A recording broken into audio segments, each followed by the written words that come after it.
everyone, it's Norm here from IMCARS, and we have just purchased a 2006 Lamborghini Gallardo SE. So this is the special edition of the Gallardo that was introduced in 2006. And you can see here, hopefully you can see that little plaque, one of 250 built, and this is number 102. So pretty special car in terms of, you know, a Gallardo without going into a really special variant like the Superleggera. But anyways, the main differences of the SE are these black mirrors, black roof, and black engine cover. So nothing crazy difference on the exterior. And in terms of the actual mechanical differences, the only thing that I can find is that this was the first year that they introduced a thrust mode or launch control into the E-gear transmission. They did upgrade the suspension slightly, so I'm guessing it maybe has a little bit firmer or sportier feel to it. But today, I thought we'd take this car on a little bit of a somewhat spirited drive, and I can give you my honest review of this car because we've sold a number of Gallardos here and I've got lots of seat time in them.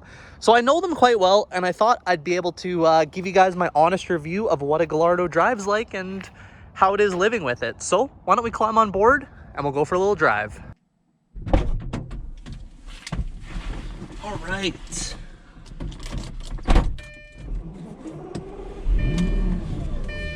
Well, let's start this review with the undramatic startup of this car. It's pretty quiet and pretty tame and pretty mellow compared to what we've become accustomed to with the Huracan and Aventador lineup. So, you know, maybe that's a good thing, maybe that's not. But for me, who wants a car like this to be an experience and be over dramatic, it's pretty underwhelming how this car starts up. Of course, this one's completely factory exhaust, so you know that could be a big part of it too. I'm sure a straight piped one has a more dramatic startup, but this review's not off to a great start. Alright, so I feel I need to preface this video just slightly and say that, you know, while I'm giving a fairly comprehensive review on this car, a lot of the stuff I'm gonna say is gonna seem very negative. You know, I'm just being honest about the car. A lot of it is negative, but that's only because I'm fortunate enough that I have driven a lot of nice cars. Now, I'm gonna try to give a perspective on the Gallardo from somebody who is perhaps a first-time owner of something like this, coming from the non-exotic world, and this is kind of what they're looking to get into as their first exotic. But then there's also going to be a lot of point of views from somebody who, you know, like if you own a Huracan or an Aventador or, you know, like a 720S or a 650S or any newer Porsche 911, a lot of the stuff I'm going to say, you're going to see is very accurate, and you're going to know right away why I'm saying that a lot of the things are not great about this car. But with that, let's get on the road. And I'll start by saying that's one thing the Gallardo does very well, is it does have a very nice exhaust note from that V10 engine.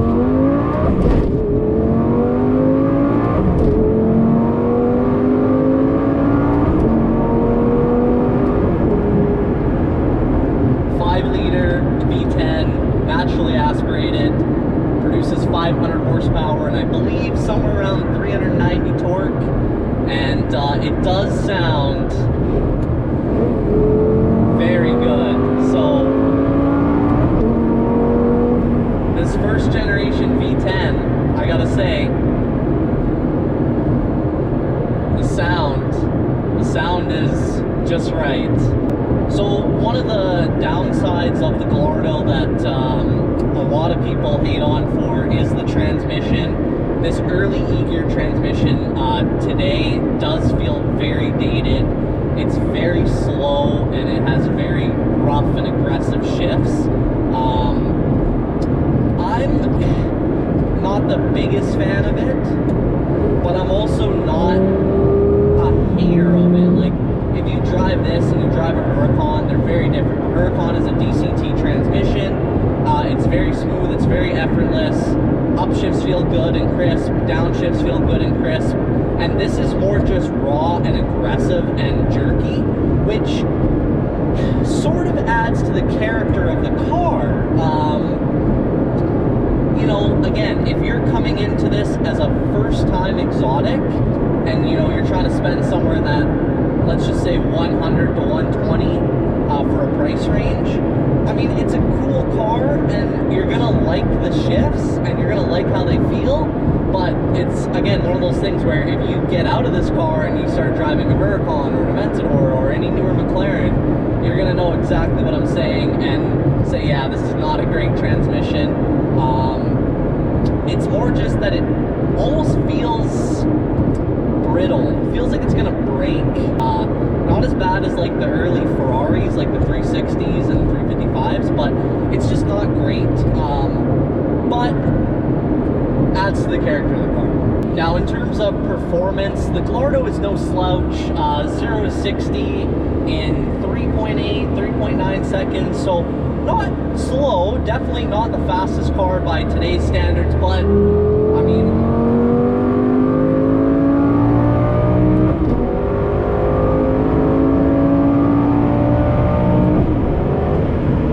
it gets to 45 really quick, let's just say that. It's, you know, it's, again, one of those things, like, it's not the fastest car out there by any means, but it's far from the slowest. You're driving too fast, Jen. You know, if you were in something like an Aventador or a 720S or a Huracan or anything, you know, kind of newer version, newer technology of something like this, you can get into a lot of trouble very easily. And in this, I'll say, you know, you can still get in trouble, but it's a lot harder. You've really got to push the car a lot more to really get into, I don't know what the right term is, jail speed, something like that. So, you know, performance, I'd say is impressive. You know, I really like how this car drives. It feels very planted at high speed.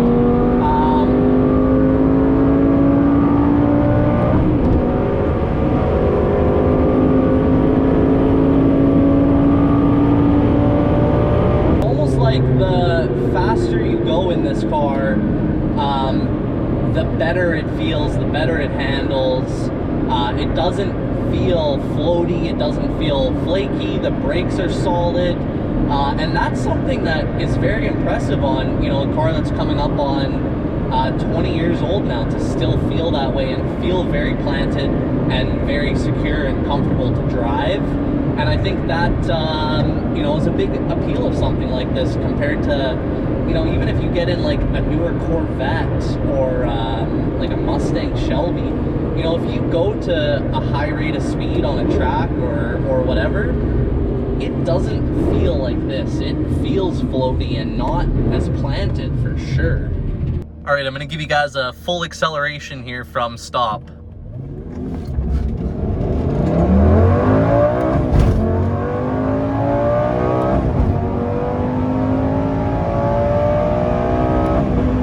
You're driving too fast, Jen. So just talking about creature comforts in this car, and I will say, you know what, it's actually pretty nice. We've got heated leather seats, we've got navigation, we've got a backup camera. You are missing things like cruise control, which it's not the end of the world, but I mean, it's a nice thing to have.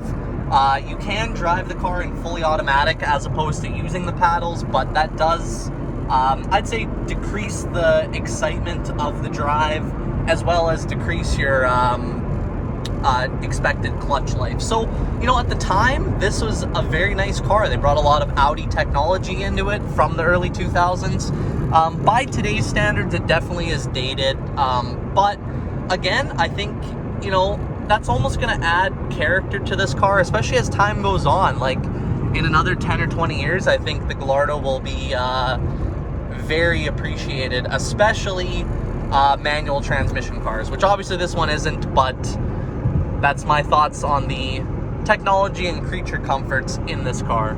All right, let's talk a little bit about styling of the Gallardo, because I don't consider this car to be truly beautiful, but by no means do I consider this to be a bad looking car, if that makes sense.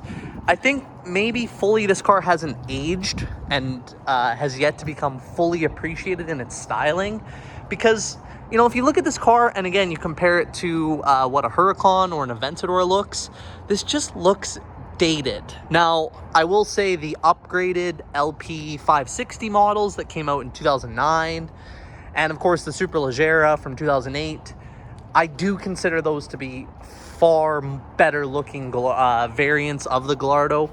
But this car just doesn't fully do it for me.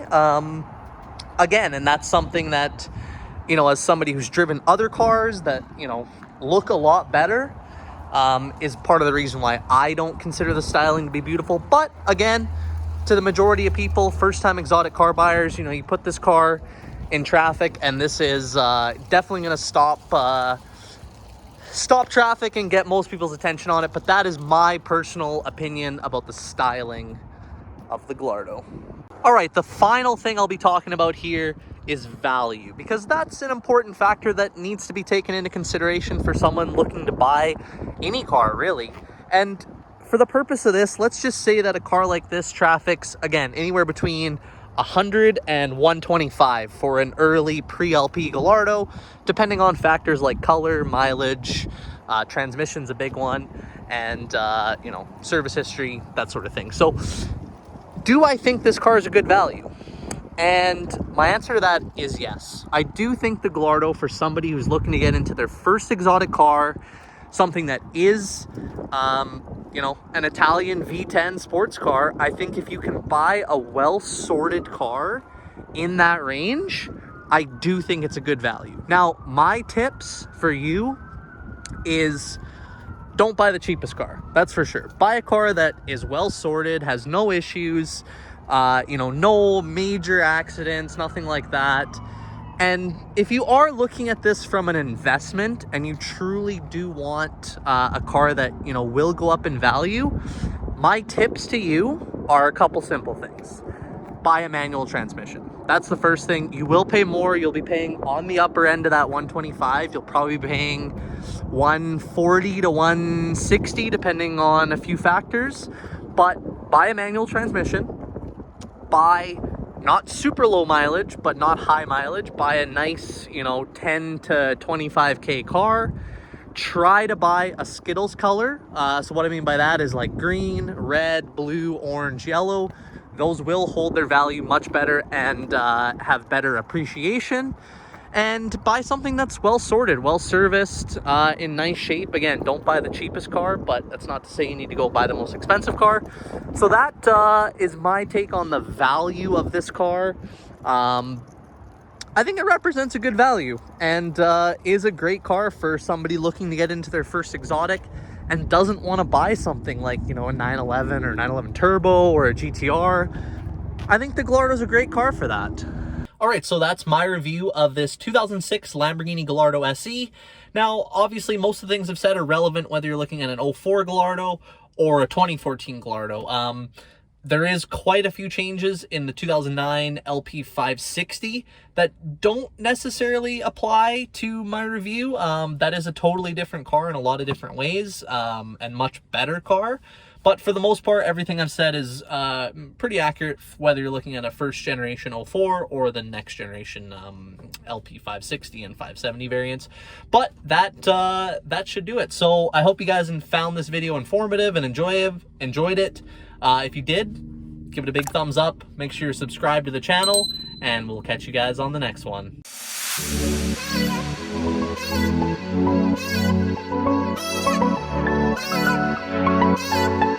be right back.